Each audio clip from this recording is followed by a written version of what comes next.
नमस्कार दोस्तों, वेलकम आप सबका फिर से हमारी इस ऑर्गेनिक ग्रीन गार्डन चैनल पर। और आप बने हैं मेरे साथ यूट्यूब चैनल पर। साथ में उम्मीद रखता हूं कि आप भी स्वस्थ होंगे, हेल्दी होंगे। दोस्तों, आज मैं आपके साथ शेयर करने वाला हूं समर सीजन में आप अपने रोज प्लांट की किस तरह से केयर कर सकते हैं। साथ में आज मैं आपके साथ शेयर करने वाला हूँ कि बहुत ही कम मात्रा में आप खाद यूज करके, मतलब सिंपल फर्टिलाइज़र यूज करके आप अपने पौधे की हेल्थ भी अच्छे रखेंगे। देन पौधे के ऊपर बहुत ही अच्छे से फ्लावरिंग भी होंगे।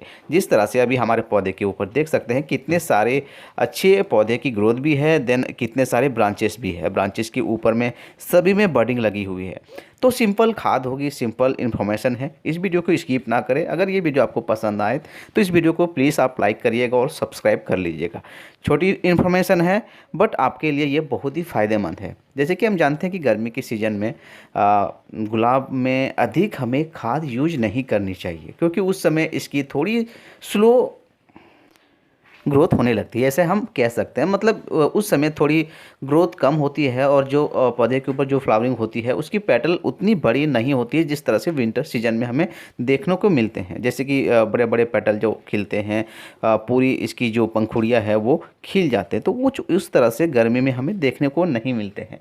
लेकिन अगर आप सिंपल ऑर्गेनिक खाद यूज करेंगे तो गर्मी में भी आपके पौधे की ग्रोथ अच्छी चलती है और बडिंग भी जो आती है वो अच्छे मतलब साइज में आते हैं। तो अभी आप देख सकते हैं इन गुलाब की पेटल, अभी आप देख सकते हैं जिस तरह समर में जो खिलते हैं, जो पंखुड़ियाँ पूरी तरह से भरती है, कुछ इस तरह से आपको दिख रहे होंगे।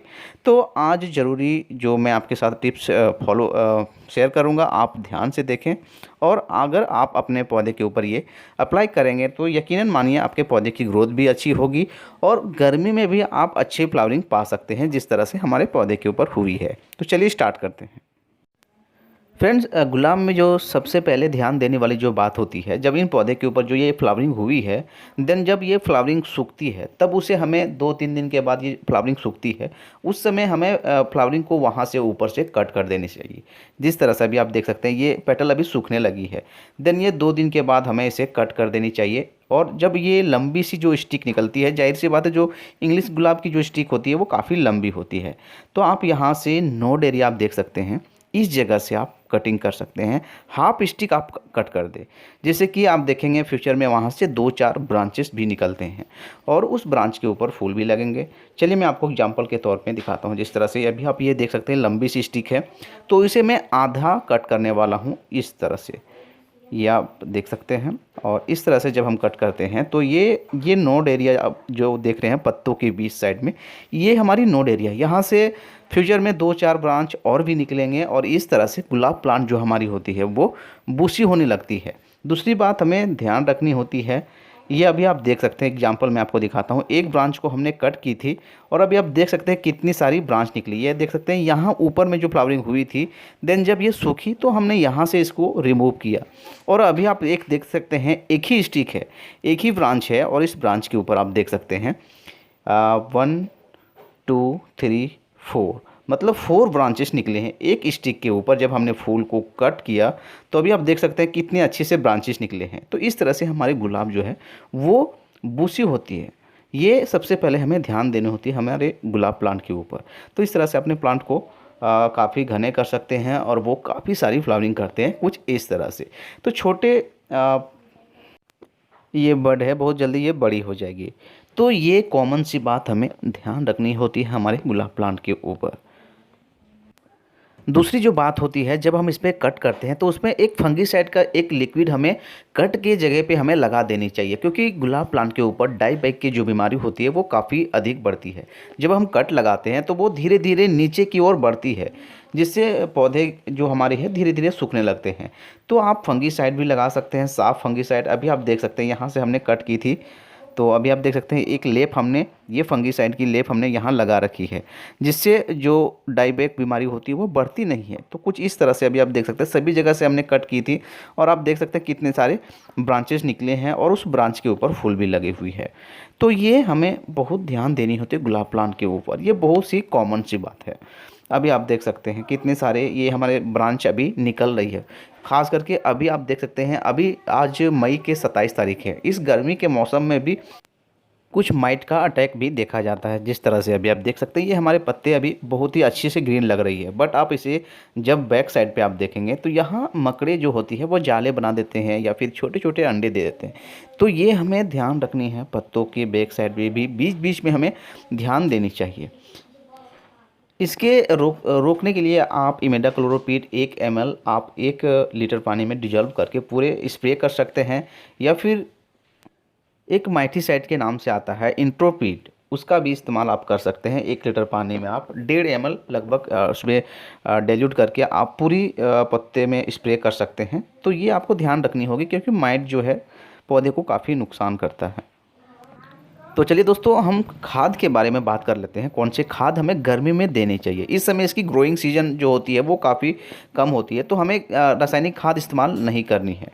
अभी आप देख सकते हैं ये हमारी मिट्टी जो है बिल्कुल मॉइस्ट आपको लग रही होगी। जब आप खाद आपको देनी होगी उस समय आपको मिट्टी की सरफेस एरिया लगभग 1 इंच या 1.5 इंच आपको गुड़ाई करनी है। ये आप देख सकते हैं इस तरह से हल्की हल्की गुड़ाई करनी है। गुड़ाई करने से जो भी अतिरिक्त पानी होती है या फिर फंगस जो बनने की चांसेस होती है, तो जब ये सनलाइट इस मिट्टी के ऊपर पड़ती है तो वो पूरी तरह से ख़त्म होने लगती है। फंगस भी ख़त्म होती है, मिट्टी के अंदर में ऑक्सीजन का फ्लो भी होता है, जिससे एयरेशन सिस्टम अगर अच्छी होगी तो पौधे की रूट काफ़ी तेज़ी से डेवलप करती है।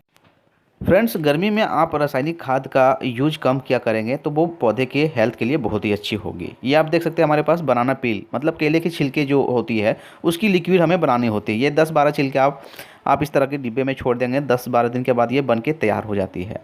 और इसकी आप 1 गिलास आप हर 10 या 15 दिन के बाद डाल सकते हैं। चलिए मैं आपको दिखाता हूँ कि किस तरह से डालनी है। बहुत ही अच्छी खाद है और ये पौधे को नुकसान भी नहीं करेगी। तो गर्मी में आप इस तरह की खाद इस्तेमाल कर सकते हैं। केमिकल खाद जो होती है गुलाब के लिए वो काफ़ी हीट पैदा करती है इस गर्मी के मौसम में। तो आप ये 1 गिलास हर 10 या 15 दिन के बाद आप दे सकते हैं ये। चलिए इस तरह से मिट्टी को गुड़ाई करके पहले हमें देनी होती है। इसे डालने के बाद हमें फिर वाटरिंग भी करनी है अच्छी तरह से। चलिए मैं आपको दिखाता हूँ कि किस तरह से इसकी ट्रंक को छोड़ करके आप बिल्कुल चारों तरफ इसकी इस तरह से हमें देनी है। उसके बाद फिर से हमें वाटरिंग करनी है। और एक खाद हमारे पास होगी ऑर्गेनिक, जिसे हम काऊ डंग के नाम से जानते हैं, या फिर बर्मी कंपोस्ट भी आपके लिए बहुत ही अच्छी होगी। बर्मी कंपोस्ट में काफ़ी अच्छी मात्रा में न्यूट्रिएंट होती है, तो उसकी भी आप इस तरह की 1 गिलास में आप उसे डिजॉल्व करके आप देना से बहुत ही अच्छी होगी। चलिए मैं आपको दिखाता हूँ। ये आप देख सकते हैं हमारे पास बर्मी कंपोस्ट, ये अच्छी क्वालिटी की है। इसे आप डिजॉल्व कर ले, डाइल्यूट कर ले पानी में। आप इसे डाल करके लगभग 2 घंटे आप छोड़ देंगे। देन फिर इसे हम छान करके इसे फिर से अप्लाई कर सकते हैं अपने मिट्टी में। चलिए मैं आपको दिखाता हूँ कि किस तरह से डाइल्यूट करनी है। ये आप देख सकते हैं। और इस पर हम अब सादा पानी डालेंगे और इसे लगभग 1 से 1.5 घंटे हम छोड़ देंगे। इस तरह से पहले हम अच्छी तरह से इसे घोल लेंगे और ये बहुत अच्छी तरह से ये घुल जाती है और इसे फिर हम छान के भी यूज कर सकते हैं। चलिए मिलते हैं 1 घंटे के बाद। 1 घंटे बाद ये आप देख सकते हैं, अब इसे हम इस्तेमाल कर सकते हैं। चलिए इसमें आप वाटर भी मिला सकते हैं, कुछ सादा पानी भी आप इसे मिला सकते हैं, या फिर इसी तरह भी आप डाल सकते हैं। बट जब हम डालते हैं तब फिर उसे ऊपर से हमें वाटरिंग भी करनी होती है। तो चलिए इसे पहले छान लेते हैं। और सॉरी, चलिए इस तरह से अब हम इसे पूरी गमले के ऊपर सरफेस एरिया पे अच्छी तरह से डालनी है। इस तरह से ट्रंक को छोड़ के और डाल देनी है पूरी। तो दोस्तों देखें आपने, मैंने यही 2 सिंपल सा खाद इस गर्मी के मौसम में इस्तेमाल की है और रिजल्ट आपके सामने है। देख सकते हैं पौधे की ग्रोथ भी अच्छी है और पौधे की हेल्थ भी बहुत ही अच्छी है। फ्लावरिंग तो आपके सामने आप देख सकते हैं, फ्लावरिंग बहुत ही अच्छी आ रही है। तो इस गर्मी में हमें थोड़ी गुलाब की, अगर आप चाहते हैं कि उसकी हेल्थ भी अच्छी हो और फ्यूचर में वो अगले विंटर में अगर अच्छी फ्लावरिंग आप लेना चाहते हैं उससे, तो आप यही सिंपल से खाद आप इस गर्मी में आप इसे दे सकते हैं। गर्मी में इसकी थोड़ी सी डोमेंसी पीरियड जैसे चलने लगती है, इसलिए इसे अधिक खाद की ज़रूरत होती नहीं है। तो सिंपल खाद आप ये नेचुरल दे सकते हैं। ये ऑर्गेनिक खाद है और पौधे की ये ग्रोथ जो है काफ़ी लंबे तक चलेगी और उसकी हेल्थ जो है बहुत ही अच्छी तो बने रहेगी। दोस्तों उम्मीद करता हूँ ये वीडियो आपको पसंद आई होगी। पसंद आए तो वीडियो को जरूर लाइक और शेयर कर सकते हैं और चैनल पर अगर आप नए होंगे तो चैनल को कर लीजिएगा सब्सक्राइब। चलिए दोस्तों मिलते हैं अगले नेक्स्ट वीडियो पे नई इन्फॉर्मेशन के साथ। तब तक के लिए गुड।